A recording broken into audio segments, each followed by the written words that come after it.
bem? Hoje a gente vai resolver aqui mais um problema do LeetCode e dessa vez a gente vai enfrentar aqui o Climbing Stairs, subindo uma escada, né? Então a gente vai subir uma escada e vai tomar da gente, né, N steps ou N degraus para que a gente chegue ao topo dessa escada. Cada vez que a gente sobe, a gente pode subir 1 ou 2 degraus. E ele pergunta para a gente, né, quantas formas distintas tem da gente chegar no topo dessa escada.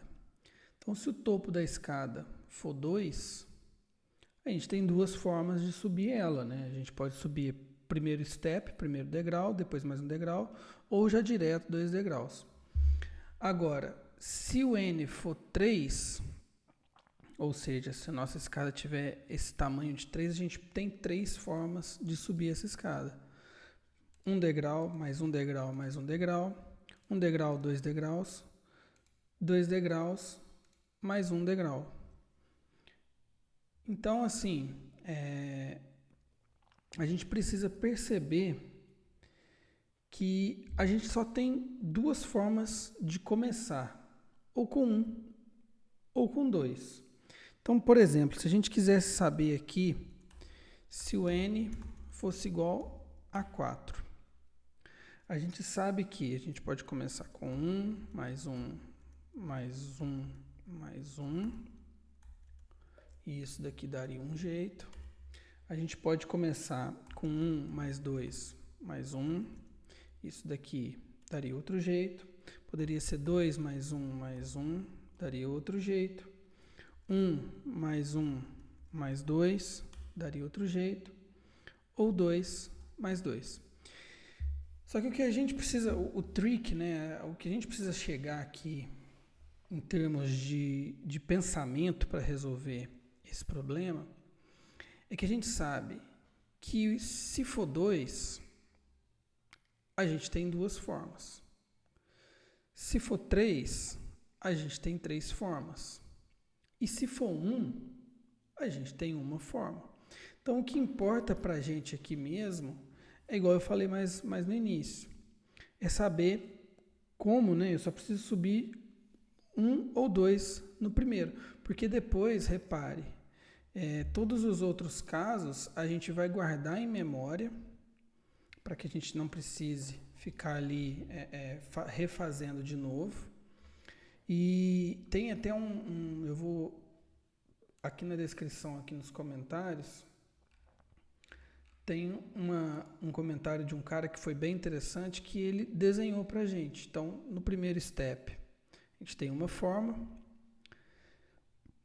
Na segunda, do segundo, ou é de um em um, ou é de 2 degraus de uma vez só.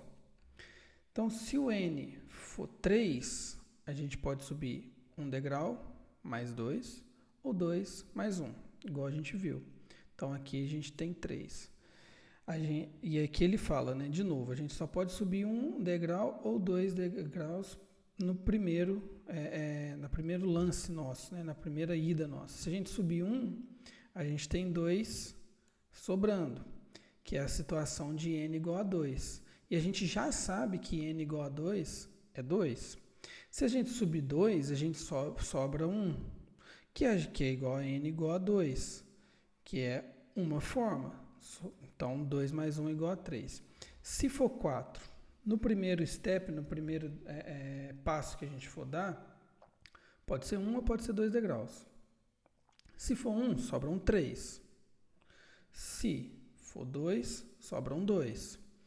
A gente já sabe que 3 é 3. 3 formas de subir. E a gente já sabe que 2 é 2 formas. Então, a somatória aqui é 5. Repara, a gente só pode, e ele fala, novamente, a gente só pode subir 1 degrau ou 2 degraus no primeiro passo. Se a gente subir 1, vai ficar faltando 3. A gente já sabe que 3, N igual a 3, são 3 ways. Se a gente subir 2, vai ficar faltando 2. E a gente já sabe que N igual a 2 é 2. Então, 3 mais 2 é igual a 5 formas. Então, a gente aqui, ele fala, né, a gente acha isso para um número x de degraus. E isso a gente vai chegar a uma fórmula, que é a famosa fórmula de Fibonacci, que é o x-1 mais o x menos 2.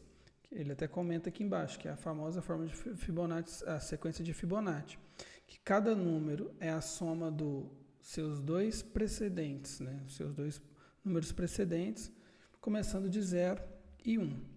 Então aqui a gente vai começar a fazer isso de uma forma, esse vídeo vai ficar um pouquinho mais longo, mas não tem problema. A gente vai começar fazendo uma forma só recursiva. Então a gente sabe que se o número de degrau for 1 ou for 2, a gente vai retornar o próprio n. Se for 1 ou 2, a gente retorna o próprio n. Agora, eu posso fazer um int result, que vai ser climb stairs, e é a fórmula n-1 mais climb stairs n-2. E isso daqui, e aqui eu retorno o result. Isso daqui já resolveria a nossa situação. Se n for 2, a gente sabe, pela descrição do anúncio mesmo, descrição do exercício, que foi 2. Se n for 1, a gente retorna 1. Se n for 3, são 3. Se n for 4, ele vai chamar o climb stairs de novo. Vou fazer um breakpoint aqui para a gente visualizar isso. Então não é nem 1 nem 2. O result passa a ser 3. E aí depois o result passa a ser 2. E aí depois o n passa a ser 1, porque a gente fez a subtração. N igual a 1, ok, retorna o n, 1. Só que aí ele chama, por isso que é a recursão, né? Tá até o símbolo aqui. Ele chama com 1 de novo. E aí o result vai ser 3, o n passa a 4. Ele cai no base case que n é igual a 2. Se n é igual a 2, tem duas formas. Ele chama de novo a recursão, soma o 3 com o 2, o resultado dá 5. Então aqui ele imprimiu o 5. Às vezes visualizar a recursão em tempo de execução, ela é meio problemática, porque a gente está acostumado que quando chama o result já sair do método e cair aqui, né? Mas nesse caso aqui, quando ele chama o return, dependendo da quantidade de n que falta, né? Se a gente não subtraiu e caiu nesses casos bases aqui, ele vai continuar aqui dentro até o n ser 1 ou o n ser 2. Só que aqui, se a gente jogar esse código lá, isso daqui funciona. Só que se a gente colocar esse código aqui para ser julgado e fizer submit, vai ter um test case aqui que é muito alto, que o n vai ser 45. E aí ele vai dar time limit exceed para n45. Porque n45, eu vou deixar meu computador rodando aqui um pouquinho, vocês vão ver que é um número aqui, ó, ele nem conseguiu printar aqui ainda o número. É um número muito grande. Isso está na casa aqui dos 18 milhões, alguma coisa assim. E aí ele dá esse time limit exceed. Como que a gente resolve isso? A gente pode declarar aqui um mapa de integer, números, né? Que eu vou chamar de memorização, que vai ser um new hash map. Esses casos bases a gente retorna, mas aqui eu vou verificar se, e aí eu tenho que tirar o estático aqui, né?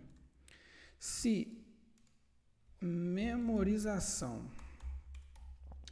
ponto contains key, e aí eu verifico se ele tem o n, eu retorno memorização.getN. E aqui embaixo eu deixo o nosso result chamando a fórmula do Fibonacci, e se ele encontrar, a cada iteração que ele fizer, eu vou colocar isso nesse hash map que a gente criou. Eu vou colocar o n e vou colocar o result. Então aqui, se eu declarar isso aqui static, só para a gente testar, e esse daqui static também, e passar esse cara aqui para cá, vocês vão ver que para esse número 45, que aquela hora demorou bastante, não demora quase nada. Por que disso? Porque a cada iteração que ele faz aqui na recursão, ele vai colocando nesse mapa. E aí, nesse mapa, vou colocar um númerozinho menor aqui só para a gente entender a situação. Esse mapa, ele vai só crescendo. À medida que ele vai calculando, ele vai colocando lá, ó, o 3, ele sabe que são 3 ways. O 4, ele sabe que são 5. O 5, ele sabe que são 8. O 6, ele sabe que são 13. O 7, ele sabe que são 21. O 8, ele sabe que são 34. O 9, ele sabe que são 55. E o 10, pronto, 89. E ao invés dele ficar recalculando o climb stars para 8, para 7, para 6, para 5, ele simplesmente verifica. Se tem lá dentro do mapa, já retorna, não precisa recalcular de novo. E isso faz a gente ganhar muito tempo.